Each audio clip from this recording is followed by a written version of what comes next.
Hello दोस्तों, कैसे हो आप सभी लोग। उम्मीद करती हूँ कि आप सभी लोग मस्त हैं और अपनी लाइफ को अच्छे से एंजॉय कर रहे हैं। तो आज की क्लास में हम लोग पढ़ने वाले हैं बैक क्रॉस मेथड के बारे में।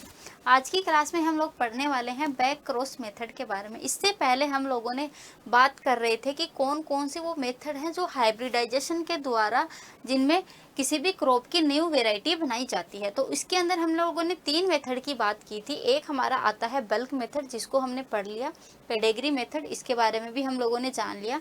सिंगल सीड डिसेंट मेथड, ये बल्क मेथड का मॉडिफाइड रूप है, इसके बारे में भी हम लोगों ने जान लिया। आज के इस वीडियो में हम लोग बात करेंगे बैक क्रॉस मेथड के बारे में कि ये बैक क्रॉस मेथड के में किस प्रकार से हम वेराइटी डेवलप कर सकते हैं। तो पहली बात तो यही याद रखनी है कि बैक क्रॉस मेथड में भी क्या होता है, बैक क्रॉस मेथड के अंदर भी हाइब्रिडाइजेशन के द्वारा ही वेराइटी डेवलप की जाती है। तो ये कौन सा हो गया, back cross method. Back cross method, इसमें हम क्या करते हैं, बैक क्रॉस मेथड के अंदर भी 2 पेरेंट होते हैं। एक पेरेंट क्या होता है, P1 होता है, और हमारे पास एक पेरेंट क्या होता है, P2 होता है। हमारा इसका मेन ऑब्जेक्टिव क्या होता है बैक क्रॉस मेथड का, ये बहुत ज़्यादा इंपॉर्टेंट है। क्यों इंपॉर्टेंट है, मान लीजिए कि हमारे पास एक वेराइटी है, वो क्या अच्छा यील्ड दे रही है, उस एरिया के लिए सूटेबल भी है, उसमें सारे करेक्टर अच्छे ही अच्छे हैं, लेकिन उसके अंदर एक कमी है। जैसे हम कोई मान लेते हैं वीट की हमारे पास वेराइटी है, उसका यील्ड भी अच्छा है, उसका प्रोडक्शन अच्छा है, वो किस साल्ट के लिए भी टॉलरेंट है, वो उस स्पेसिफिक एरिया के लिए भी क्या है, सूटेबल है, वो इन्वायरमेंट कंडीशन के लिए भी सूटेबल है। लेकिन उस वीट की वेराइटी में एक दिक्कत है कि उसमें बार बार क्या हो जा रहा है, रस्ट डिजीज लग जा रही है। उस के अंदर क्या हो जा रहा है, रस्ट डिजीज लग जा रही है। तो हमारे पास सपोज कीजिए क्या है, एक वीट की वेराइटी है, क्या है, वीट की वेराइटी है, लेकिन इसके अंदर सब कुछ अच्छा है, बजाय किसके, इसके अंदर एक चीज़ अच्छी नहीं है। ये क्या है, रस्ट के लिए क्या है, ससेप्टिबल है। रस्ट जो डिजीज है उसके लिए क्या है, ससेप्टिबल है, ससेप्टिबल है कि इसमें बहुत जल्दी रस्ट डिजीज लग जाती है। बाकी इसका यील्ड अच्छा है, सब कुछ अच्छा है। अब हम चाहते हैं कि हमारी वेराइटी तो यही रहे, हमारी वेराइटी यही रहे। हम क्या करें, इसके अंदर ही इसी की नई वेराइटी बना दे, इसके अंदर एक ऐसा जीन स्थानांतरित कर दें, एक ऐसा जीन ट्रांसफर कर दे जिससे ये क्या हो जाए, रस्ट के लिए प्रतिरोधी हो जाए, रस्ट के लिए रेजिस्टेंट हो जाए। तो अगर हमें ऐसे किसी एक कैरेक्टर को इम्प्रूव करना हो, अगर हमें क्या करना हो, वन कैरेक्टर को अगर इम्प्रूव करना हो, तो हम बैक क्रॉस मेथड का यूज करते हैं। वन कैरेक्टर इम्प्रूव करना हो तो किसके लिए, तो वहाँ पर कौन सा मेथड यूज में लेते हैं, बैक क्रॉस मेथड लेते हैं। जैसे हमारी ये वेराइटी में सब कुछ अच्छा है, लेकिन इसमें एक चीज़ अच्छी नहीं है, कौन सी, रस्ट के लिए ससेप्टिबल है, रस्ट डिजीज बहुत जल्दी लग रहा है। हम चाहते हैं कि इसके अंदर एक जीन को ट्रांसफर कर दें।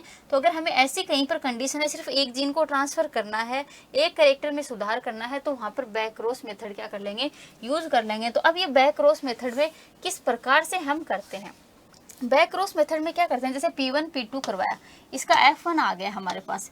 अगर इस F1 का हम बार बार किसी एक पेरेंट के साथ क्रॉस करवा दें, किसी भी एक पेरेंट के साथ क्रॉस करवा दे, तो उसे ही बोलते हैं बैक क्रॉस। चाहे तो इस F1 को P1 के साथ करवा दो, चाहे इस F1 का P2 के साथ क्रॉस करवा दो। अब हम कौन से के साथ क्रॉस करवाएंगे, हम एक बार जीन का ट्रांसफर कर लेंगे, जिसे क्या बोलते हैं, जो डोनर होता है उसे बोलते हैं नॉन रिकरेंट पेरेंट, और एक क्या होता है, रिसिपिएंट होता है, उसे बोलते हैं रिकरेंट पेरेंट। अब ये होते क्या है मैम, समझ में नहीं आया, तो हम थोड़ा सा बात करते हैं। पहले तो हम यही चीज़ देख लेते हैं कि कोई वेराइटी में सब कुछ अच्छा है, कौन सा जीन, RR जीन है। हमने स्मॉल RR क्यों लिखा, आपको थोड़ा बहुत आइडिया होगा। जहाँ पर स्मॉल R जीन होते हैं मतलब ये रिसेसिव है, रिसेसिव है मतलब कि यहाँ पर जो डिजीज है वो जल्दी से लग जाएगी। जबकि जो कैपिटल फॉर्म होता है, कैपिटल RR, ये किस फॉर्म में होता है, ये रेजिस्टेंट फॉर्म में होता है। ये क्या है, रेजिस्टेंट है, किसके लिए, रस्ट के लिए। तो ये RR जीन का मतलब हुआ रेजिस्टेंट है, ये ससेप्टिबल है, सब कुछ अच्छा है, बस ये जीन R क्या है, इसमें ससेप्टिबल है, तो हमें इसको सुधारना है। अब सोचो ये रेजिस्टेंट होगा या ससेप्टिबल, आपको पता है जब रिसेसिव जीन के साथ में एक डोमिनेंट जीन हो, जब रिसेसिव के साथ में एक डोमिनेंट जीन हो, तो डोमिनेंट क्या करता है, अपना इफेक्ट दिखाता है। तो यहाँ पर कौन सा प्रभावी होगा, प्रभावी जो इफेक्ट होगा इस पर डोमिनेंट होगा, वो R जीन होगा। तो ये जो वेराइटी होगी वो क्या होगी, रस्ट के लिए रेजिस्टेंस होगी। तो ये क्या होगी, ये रस्ट के लिए ससेप्टिबल होगी, मैं ऐसे लिख रही हूँ, ये रस्ट के लिए क्या होगी, रेजिस्टेंट हो गई। ये क्या होगी, रस्ट के लिए रेजिस्टेंट रेजिस्टेंट होगी और ये हमारी जो वेराइटी है ये भी रस्ट के लिए रेजिस्टेंट होगी, क्योंकि इसके अंदर एक स्मॉल आर प्रेजेंट है, लेकिन एक जो आर प्रेजेंट है वो क्या है, कैपिटल है। और वो कैसा जीन है, वो डोमिनेंट जीन है। और जब वो डोमिनेंट जीन होता है तो ये रिसेसिव जीन पर क्या होता है, डोमिनेंट होता है। उसके रिसेसिव प्रभाव को क्या कर देता है, उसको छुपा देता है और खुद के जो लक्षण है उसको क्या करता है, व्यक्त करता है। तो ये हमारा हुआ डोमिनेंट जीन। डोमिनेंट जीन की वजह से ये वेराइटी भी कैसी होगी, रेजिस्टेंट होगी। तो आप सपोज कर लीजिए हमारे पास वेराइटी है ये आर हमारे पास एक वेराइटी है, इसका जीनोटाइप ये है। और वहीं पर हम बात करें दूसरी वेराइटी क्या है, ये है। तो ये ससेप्टिबल है और ये रेजिस्टेंट है। हम चाहते हैं कि इसके अंदर रेजिस्टेंट जीन आ जाए, तो हम पहली बार में क्या करवा देंगे, इनमें F1 करवा देंगे, इनमें फर्टिलाइजेशन करवाएंगे तो F1 मिलेगा। आपको पता है जब F1 बनता है दोनों में 50-50 गुण आते हैं। हमेशा क्या होता है, उसकी संततियों में या उसकी प्रोजेनी में क्या होता है, 50-50 गुण जाते हैं। तो P1 से 51 आएगा, 50 आएगा तो क्या आ जाएगा, एक R इधर आ जाएगा और इधर जो कैपिटल आर है वो इधर आ जाएगा। तो कुल मिलाकर के हमारे पास ये बना, P2 से हमारे पास कैपिटल आर आ गया और P1 से हमारे पास क्या आ गया, स्मॉल आर आ गया। ये हमारे पास आ गया। आर कितना है हमारे पास, 50% है। स्मॉल आर कितना है, ये भी 50% है, क्योंकि दोनों पेरेंट से हमेशा कितना कितना आया है, 50-50% आया है। ओके, हमें यहाँ तक ये चीज़ समझ में आई। फिर हम देखते हैं कि ठीक है ये 50-50% आया है, लेकिन क्या हमें ये वेराइटी 50-50% वाली चाहिए, नहीं चाहिए। हम क्या चाहते हैं कि हमारी वेराइटी 99% ऐसी दिखे। कैसी दिखे कि उसमें स्मॉल आर क्या हो, 99% हो और जो कैपिटल आर है वो सिर्फ 1% ही हो। ऐसा क्यों, क्योंकि हमें पूरी वैरायटी हमारी सेम जैसी पहले थी वैसी ही चाहिए, सिर्फ एक लक्षण में सुधार करना है। तो हमारे पास तो 50-50 आ गए। अब हमारा उद्देश्य क्या है कि हम हमारी ये जो नई वेराइटी है, जो नया प्लांट है, इसके अंदर जो आर है उसको 99% लेकर के आए। तो वो लाने के लिए हम क्या करेंगे, अगर हम इसका क्रॉस वापस से आर के साथ करवाएंगे, जैसे F1 आ गया, F1 में हमारे पास क्या बना, आर बना। इस आर का हम वापस से किसको साथ क्रॉस करवाएंगे, स्मॉल आर के साथ क्रॉस करवाएंगे। इसके साथ क्रॉस क्यों करवा रहे हैं, क्योंकि हमें इसके जैसे ही लक्षण चाहिए। तो हम हमेशा उसके साथ क्रॉस करवाते हैं जिसके जैसे हमें लक्षण चाहिए या जैसे हम जिसके जैसी हमें वेराइटी बनानी है। तो हमें वेराइटी बनानी है स्मॉल आर के जैसी, तो हम क्या करेंगे, इसका इसी के साथ क्रॉस करवाएंगे। अब अगली जनरेशन में क्या होगा, देखो यहाँ पर कैपिटल आर स्मॉल आर है, तो यहाँ से कैपिटल आर कितना जाएगा, यहाँ से एक कैपिटल आर आएगा और एक स्मॉल आर बनेगा, सेम ये बनेगा। इसका 50% जाएगा। यहाँ पर आर कितना था, 50% था। तो 50% का आधा हमेशा जितना भी होता है उसका आधा % अगली जनरेशन में जाता है। यहाँ पर आर 50% ही है, तो यहाँ पर कितना जाएगा, इसका आधा 25% कैपिटल आर जाएगा। यहाँ पर स्मॉल आर है, वो भी कितना है, वो भी 50% ही है। कि कैसे 50% है मैम, आप यहाँ पर देख लीजिए, यहाँ पर आर कितना है, 50 और ये 50। तो हम इसी का तो क्रॉस करवा रहे हैं, किसके साथ करवा रहे हैं, कैपिटल आर। हम स्टार्टिंग में मानते हैं कि स्टार्टिंग में 100% है, स्टार्टिंग में 100% है, तो ये 100% था। क्योंकि दोनों आर हैं तो क्या है, 100% है, और ये भी क्या है, 100% है। लेकिन नेक्स्ट जनरेशन में जाकर के ये आधे आधे हो गए। तो ये आर तो कितना है, ये तो फिर से 100% है। तो यहाँ से कैपिटल आर का कितना आ गया, 25% हमारे पास आ गया। लेकिन इस जो 100% है इसका कितना हमारे पास आ गया, इसका 50% हमारे पास आ चुका है। 100 का क्या आ गया, 50% आ गया, और 25% आर हमारे पास पहले से था। तो कुल मिलाकर के अब हमारे पास जो स्मॉल आर है वो कितना हो गया है, 75% हो गया है। क्योंकि कैपिटल आर 25% यहाँ से आ गया और 50% यहाँ से आ गया। तो कुल मिला के कितना % स्मॉल आर हो गया, 75% हो गया। मतलब यहाँ पर तो कितना था, 50 था स्मॉल आर, अब यहाँ पर स्मॉल आर कितना हो गया, 75% हो गया है। 75% हो गया। तो अब हम क्या करेंगे, हमें 75% नहीं, हमें तो 99% चाहिए। तो हम क्या करेंगे, फिर से इसका क्रॉस करवा देंगे। फिर से कैसे क्रॉस करवाएंगे, हम इसको इधर से लेकर के आते हैं, देखना। फिर इस आर का क्रॉस करवाएंगे इस आर के साथ। क्यों, अब यहाँ पर हमारे पास स्मॉल आर है, ये कितना है, 75% है, और ये कितना है, ये हमारे पास 25% है। ओके, इस प्रकार से प्रेजेंट। और ये कैपिटल आर कितना है, 100% है। अब हम क्या करेंगे, नेक्स्ट जनरेशन में जाएगा ये। तो नेक्स्ट जनरेशन में देखो किस प्रकार से जाएगा, कैपिटल आर का आधा कितना हो जाएगा, 12.5। तो हमारे पास क्या बनेगा, कैपिटल आर बनेगा। और स्मॉल आर देख लो, आप काउंट कर लो, 75% का आधा इधर आ जाएगा और 100% का आधा 50% इधर आ जाएगा। तो कुल मिलाकर के ये इन दोनों को हम क्या कर देंगे, टोटल कर देंगे। तो आप मुझे ये बता दो, आप मुझे ये बता दो कि यहाँ पर ये टोटल कितना हो जाएगा। ये 87.5% हो जाएगा। आप कर लीजिए, इधर कितना हो गया, 75 का आधा कितना हो जाएगा उसको कर लीजिए, और फिर इसको 50 को काउंट कीजिए तो कितना आ जाएगा, 87.5% यहाँ पर आ जाएगा। तो इस प्रकार से हम क्या करते रहते हैं, ये बैक क्रॉस कराते हैं। लेकिन क्या हमें 87.5% चाहिए? नहीं चाहिए। हमें क्या चाहिए, हमें तो 99% चाहिए। तो हम एक बार फिर से क्या करते हैं, इस RR का क्रॉस करवा देंगे स्मॉल RR के साथ। इस RR का स्मॉल RR के साथ क्या कर देंगे, क्रॉस करवा देंगे। अब कैपिटल R तो कितना था, 12.5% था। ये कितना है, ये इसके अंदर है 87.5। ये हमें पता कहाँ से चल रहा है, जो हमें ऊपर वाली वैल्यू लेनी है। यहाँ पर कितना है, 87.5 आ गया। तो नेक्स्ट जनरेशन में इतना ही रहने वाला है। तो ये तो हो गया 12.5 और ये हो गया हमारा 87.5। ठीक है, सॉरी। नेक्स्ट जनरेशन में देखो 12.5 का क्या आ जाएगा, आधा चला जाएगा। तो 7% तो हमारे पास क्या आ जाएगा, इसमें 7% तक तो हमारे पास क्या आ जाएगा, R आ जाएगा। और इधर फिर हमारे पास ये R, ये तो 100% है, तो 50% यहाँ से, और 87.5 का 50%। तो इनको दोनों को अगर हम काउंट करते हैं तो ये 97% के आसपास आता है। ये आ जाएगा हमारे पास, सॉरी 93.7% हमारे पास ये आ जाएगा। तो इस प्रकार से हम क्या करते हैं, बार बार क्रॉस करवाते रहते हैं, और तब तक क्रॉस करवाते हैं जब तक ये 100% ना हो जाए।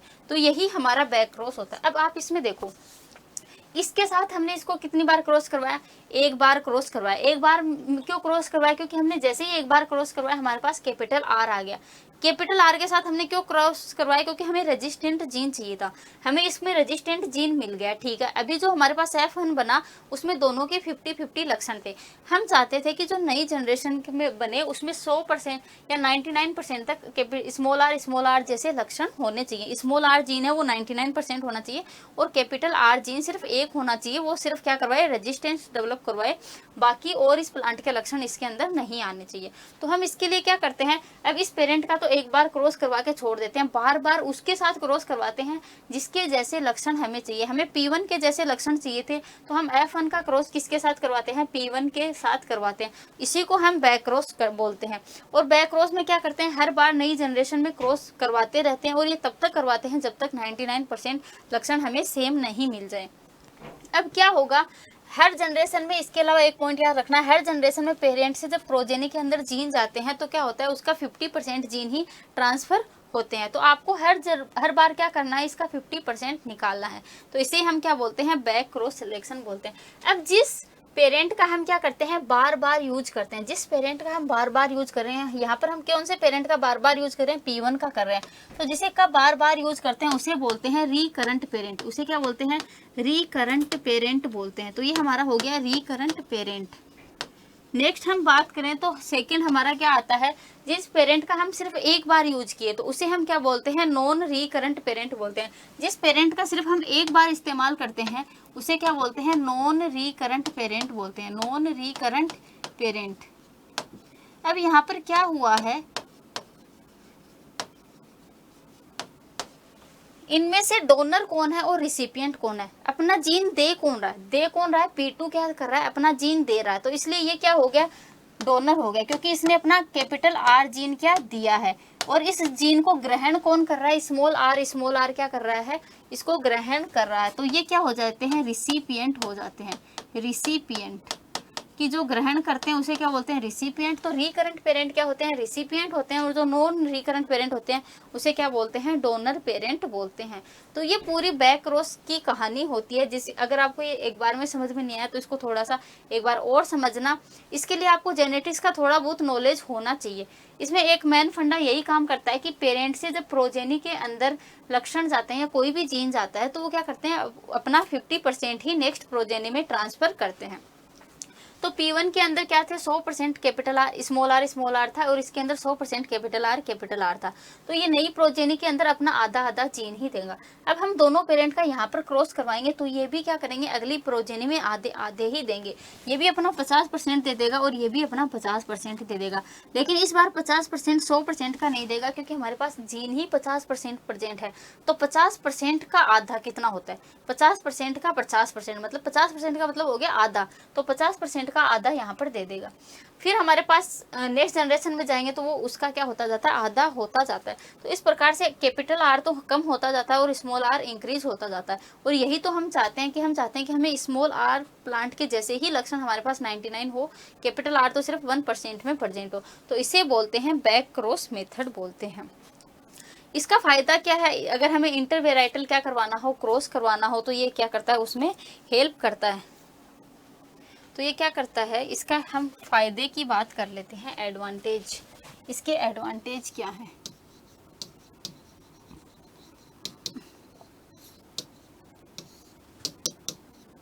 इंटर वेराइटल ट्रांसफर, किस चीज का? इंटरवेराइटल से आप क्या समझते हो? एक तो होता है इंट्रावेराइटल, एक होता है इंटरवेराइटल। इंटरवेराइटल का मतलब हो गया दो डिफरेंट वेराइटीज के बीच में अगर हमें किसी जीन का क्या करना है, ट्रांसफर करना है, तो उसमें क्या करता है, बैक क्रॉस हेल्प करता है। तो intervarietal transfer of quantitative character, quantitative character को हम क्या करते हैं,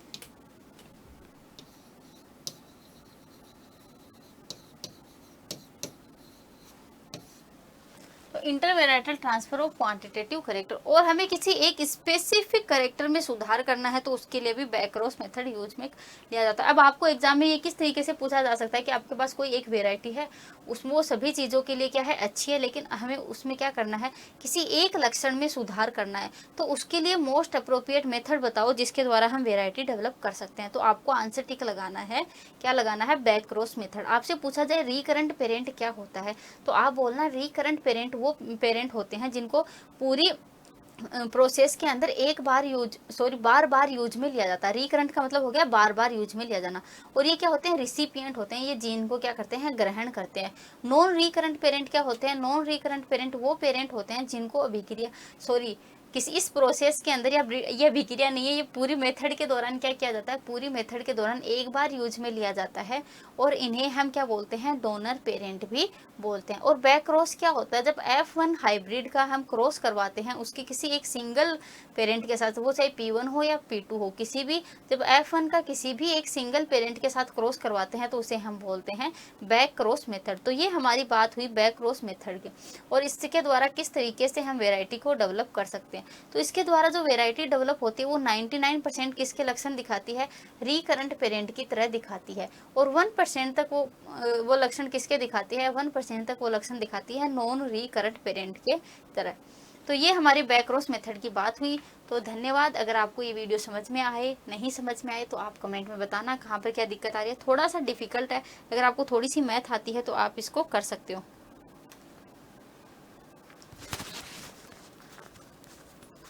तो धन्यवाद, मिलते हैं हमारे नेक्स्ट वीडियो में।